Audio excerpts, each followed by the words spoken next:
Hi, I'm Sheva Carr. And I'm Robert Browning. We collaborate and work with HeartMath Healthcare, overseeing HeartMath interventions for hospitals.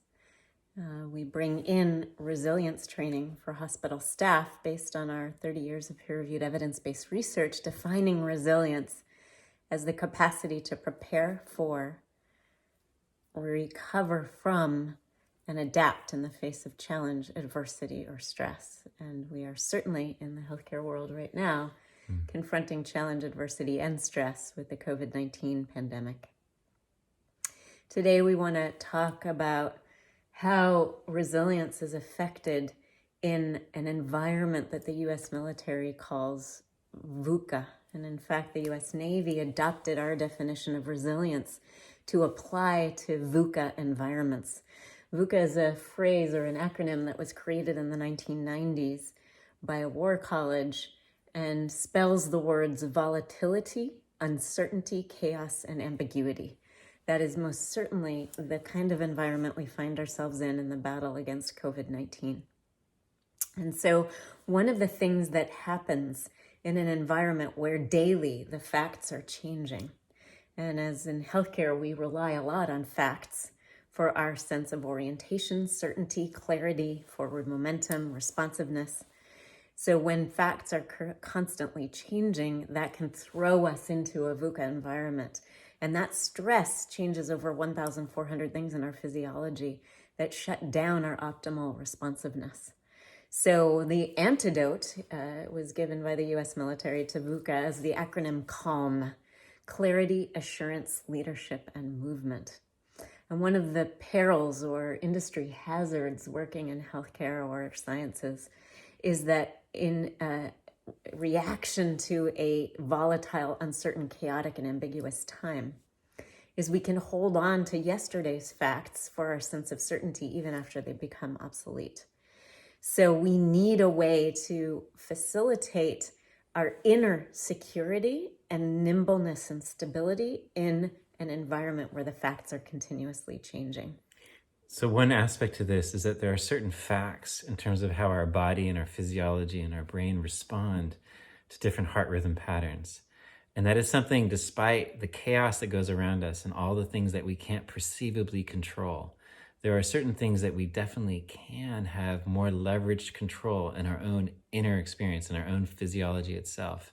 And those facts don't change. The actual knowingness and the security and the inner security that can arise by leveraging certain facts that remain constant in a field of ever-changing facts is incredibly important to anchor. So we're going to give you two tools right now to work in this VUCA environment and shift your inner environment to a calm or clarity, assurance, leadership, movement environment inside the context of a VUCA situation. So the first step is this neutrality that we attain through what we call heart-focused breathing. And with that, an attitude of reserving judgment. It's standing on the ground of what we know and being open to discovering what we don't know that we don't know yet. And the steps are simple. You want to talk us through heart-focused breathing? Absolutely. The first step focuses on your breath and particularly focuses on your heart. Any shift in heart rhythm patterns has an instantaneous effect on the whole body.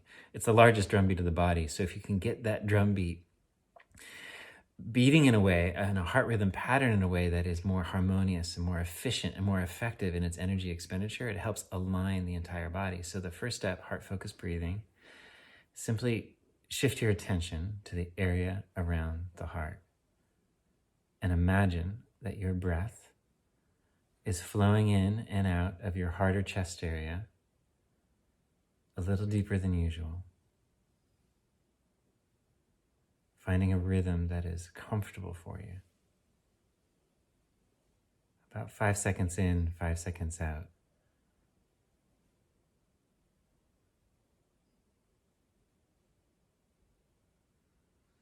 With that heart-focused breathing, the invitation now is to breathe the quality of inner ease, balance, and self-care in through the heart and out through the heart. And we call this inner ease because It's a tool designed for situations outside that aren't easy. This is the technique we teach EMTs and first responders when they're stepping into a crisis. And all of us working in healthcare right now are front lines on the crisis of COVID-19. So this notion of calm, this acronym of calm, we'll hear people in articles or magazines about being the calm in the eye of a storm. There's a massive storm happening, and there is a place inside in our inner physiology to create this particular eye within any of the storms that we're seeing around us. So as we breathe inner ease, balance, and self-care, which we can do on the move, as an attitude we're bringing in the midst of responding to the demands on us, then it actually makes our nervous system at the ready, sort of the way an old gear shift car, when it goes to neutral, can get to any gear from neutral. Inner ease puts our autonomic nervous system and our physiology in the ready position to pivot at a moment's notice and respond to a volatile, changing environment like the pandemic of COVID-19. We hope this tool has been helpful to you as you handle this crisis. We're so grateful for the role you're playing in helping our whole human family at this time. If you need extra support or would like more information, you can write to us at DESTRESS, DESTRESS, at HeartMath.com. Until we connect again, please take good care.